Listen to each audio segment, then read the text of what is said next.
नगर निगम भोपाल के आयुक्त वी.एस. चौधरी कोलसानी को राज्य सूचना आयोग अपीलार्थी बनकर जाना पड़ गया। अपीलार्थी भी वो क्यों बनकर गए? क्योंकि भ्रष्टाचार से जुड़े हुए 2600 पेज की जानकारी उनको छुपानी थी। हाँ जी, ये वही 2600 पेज की जानकारी है जो लोकायुक्त में चल रहे नगर निगम भोपाल के खिलाफ प्रकरणों की है। वहीं ईओडब्ल्यू में भी नगर निगम भोपाल के विरुद्ध जो है वो कई प्रकरण दर्ज हैं। नगर निगम भोपाल के विरुद्ध लोकायुक्त में 40 प्रकरण दर्ज हैं और वहीं ईओडब्ल्यू भोपाल जो है उसमें 20 प्रकरण दर्ज हैं।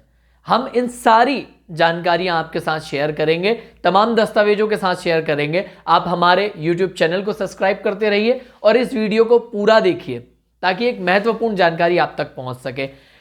ये नगर निगम भोपाल में 2017 से 2019 तक जितने भी प्रकरण दर्ज हुए हैं लोकायुक्त में और ईओडब्ल्यू में, उससे जुड़ी हुई बहुत ही महत्वपूर्ण जानकारी है। हमने एक आरटीआई के माध्यम से नगर निगम भोपाल से जानकारी चाही थी कि 2017 से 2019 के बीच में लोकायुक्त और ईओडब्ल्यू में नगर निगम भोपाल के खिलाफ कितने प्रकरण पंजीबद्ध हुए हैं, उनमें क्या क्या जांचें हुई है और नगर निगम भोपाल ने इन दोनों जांच एजेंसियों को क्या क्या दस्तावेज जो हैं वो जांच के संबंध में मुहैया कराए हैं, यानी कि जो दस्तावेज आपने जांच के लिए दिए हैं उनकी जानकारी आप हमें उपलब्ध करा दीजिए। पर नगर निगम भोपाल ने ये जानकारी हमको 30 दिवस में उपलब्ध नहीं कराई। उसके बाद हम प्रथम अपील में पहुंचे। अब प्रथम अपील में अपर आयुक्त नगर निगम भोपाल ने और अपीली अधिकारी ने यह निर्णय लिया कि 15 दिवस में हमें जानकारी उपलब्ध करा दी जाए जो भी नगर निगम भोपाल में संधारित है, क्योंकि जो जानकारियां हमने मांगी है वो जानकारियां दिए जाने योग्य हैं। पर एक चौंकाने वाला पक्ष सामने कब आया? तब जब हमें राज्य सूचना आयोग का एक पत्र प्राप्त हुआ है जिसमें एक सुनवाई की तारीख तय की गई है 26/11/2021। जब पूरी इस जानकारी को हमने पढ़ा तो बहुत ही नगर निगम भोपाल के कमिश्नर के लिए शर्म की बात है कि वे आयोग अपीलार्थी बनकर गए हैं और उसमें भी किस जानकारी को रोकने के लिए, जो जानकारी लोकायुक्त से संबंधित है, जिसमें कि नगर निगम भोपाल में जो भ्रष्टाचार हुआ है, जिसकी शिकायतें हुई है, जो जांचें चल रही हैं, उस दस्तावेज को रोकने के लिए, ईओडब्ल्यू में जो जांचें चल रही हैं उन दस्तावेजों को रोकने के लिए। तो नगर निगम भोपाल के कमिश्नर को कतई शर्म नहीं आई होगी कि वह आयोग गए अपीलार्थी बनके कि प्रथम अपीली अधिकारी जो अपर आयुक्त नगर निगम भोपाल है उन्होंने जो आदेश किया है कि अजय पाटीदार जो आवेदक है उनको जानकारी 15 दिवस में उपलब्ध करा दी जाए, तो वो जानकारी हम नहीं दे सकते। अब वो जानकारी क्यों नहीं दे सकते?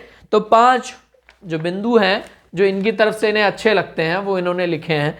पहला कि हमने प्रकरण किस प्रकरण की जानकारी चाहिए वो उल्लेख नहीं किया है, जबकि हमने नगर निगम भोपाल में 2017 से 2019 तक जितने भी प्रकरण जो लोकायुक्त में और ईओडब्ल्यू में दर्ज हुए हैं जिनकी जांचें चल रही है, नगर निगम भोपाल ने जो दस्तावेज दिए हैं उनकी जानकारी चाहिए गई। तो पूरी तरह से गलत बिंदुओं के आधार पर राज्य सूचना आयोग जाना, अपीलार्थी बनकर जाना नगर निगम भोपाल के कमिश्नर को कतई ही शोभा नहीं देता।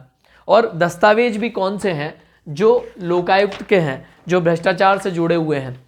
तो नगर निगम भोपाल में 2017 से 2019 तक जितने भी घोटाले हुए थे, जितने भी आर्थिक अनियमितताएं हुई थी, भ्रष्टाचार हुए थे, उनसे संबंधित शिकायतें कहीं हमने भी की है, कहीं और भी आवेदक हैं जिन्होंने शिकायतें की है। उनकी शिकायतों पर आज तक कार्रवाई नहीं हुई है।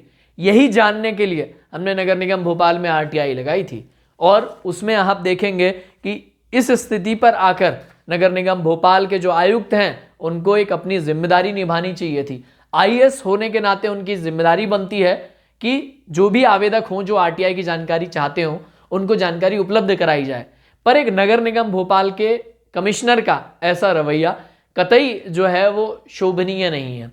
नगर निगम भोपाल में कई भ्रष्टाचार चलते हैं, उसके बाद में हालात ये बनते हैं। आइए इस पूरे वीडियो में आपको बताता हूं कि कैसे हमने आरटीआई लगाई थी, किन बिंदुओं पर लगाई थी और उसका जवाब क्या आया था, आदेश क्या हुआ था। हमने एक आरटीआई ये लगाई थी जिसमें कि हमने 3 बिंदु लगाए थे।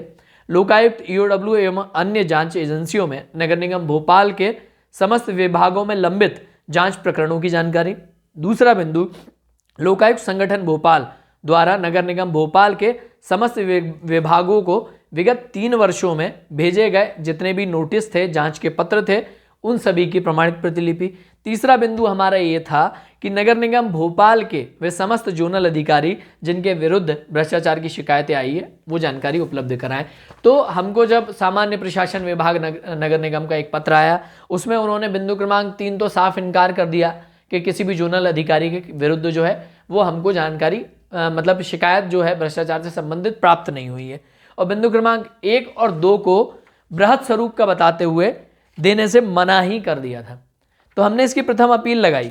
प्रथम अपील में जो नियमानुसार निर्णय आया वो बहुत महत्वपूर्ण था, क्योंकि प्रथम अपीली अधिकारी ने हमारे सारे तथ्यों को सुना, सारी बातों को सुना। उसके बाद में उन्होंने निर्णय किया कि आवेदक को जो देने योग्य जानकारी है वो उपलब्ध करा दी जाए। आवेदक को तृतीय पक्षकार की कोई व्यक्तिगत जानकारी है तो वो ना दी जाए, पर यदि आवेदक को जो जानकारी नगर निगम भोपाल में आवेदन के संबंध में संधारित है वो उपलब्ध करा देनी चाहिए, और वो सही होगा, जो एक्ट के अनुसार होगा।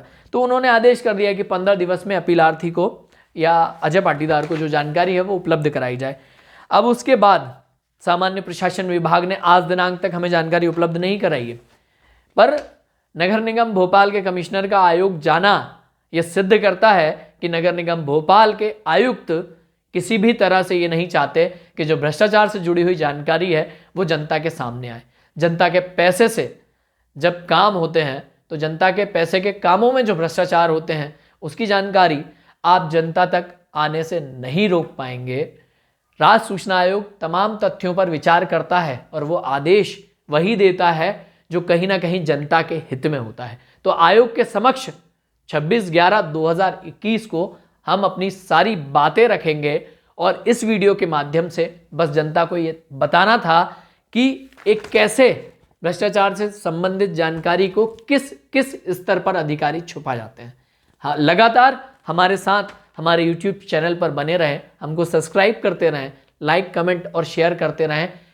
नीचे डिस्क्रिप्शन में हम हमारा नंबर हमेशा देते हैं। RTI से जुड़ी हुई जो भी जानकारी हो उसके लिए आप हमें कभी भी फ़ोन कर सकते हैं। बहुत बहुत धन्यवाद। जय भारत, जय मध्य प्रदेश।